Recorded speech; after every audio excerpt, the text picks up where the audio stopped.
Hi everyone, my name is Xiaoyuan Huang. This presentation is for Public Health 1 and we're going to be talking about herpes today.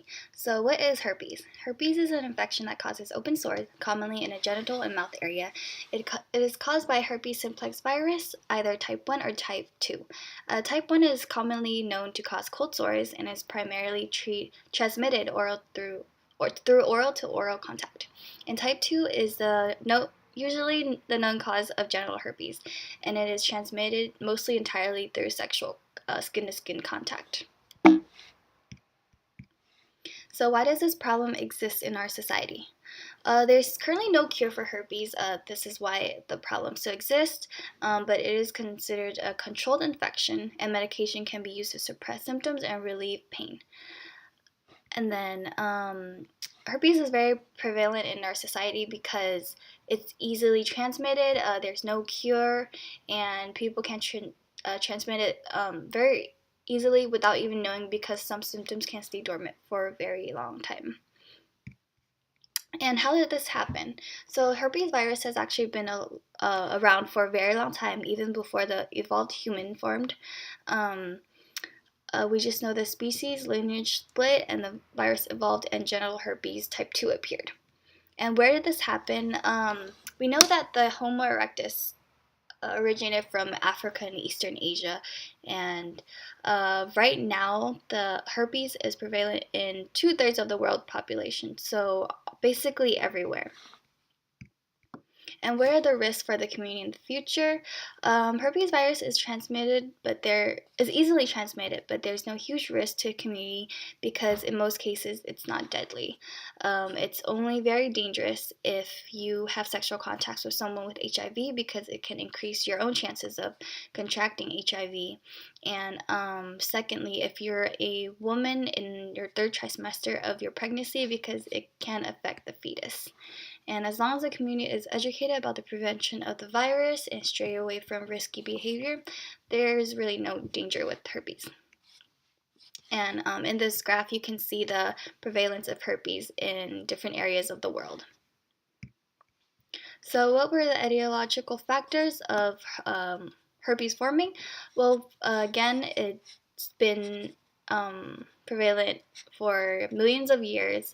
We're still unsure of what specific factors created it, but yeah, so just through the humans evolving, the virus evolved too. And then 2 strategies that we have, or policies that we have to prevent the spread. The first one, with healthcare workers such as doctors and dentists who have the herpes simplex themselves on their hands, they are restricted from patient contact until lesions heal, or if patients themselves have lesions themselves, they're recommended to not treat them until the lesion heals, unless it's emergency treatment or the treatment of the lesion itself. And also, it is not illegal to spread STD, but you can face charges and lawsuits for partners' costs and injuries, such as emotional trauma and humiliation, or therapy and medical treatments.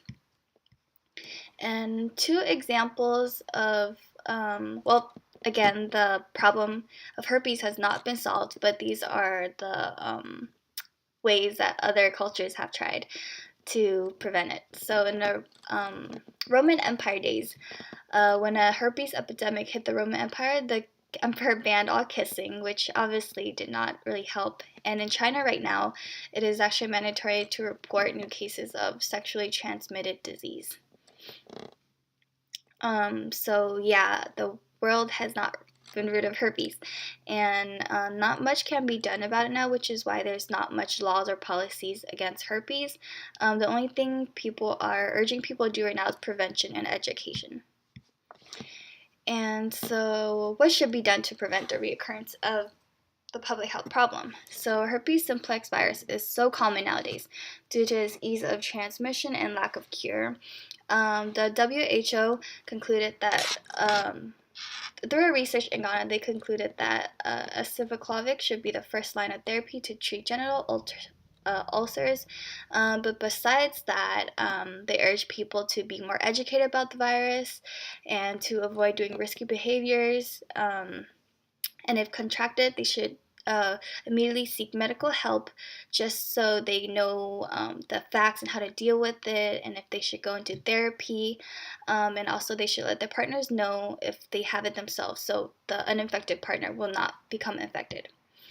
And as to my opinion on the prevention of this problem, I believe everyone should get tested because the prevalence of herpes is so common and most people do not know that they have the herpes simplex virus in them themselves.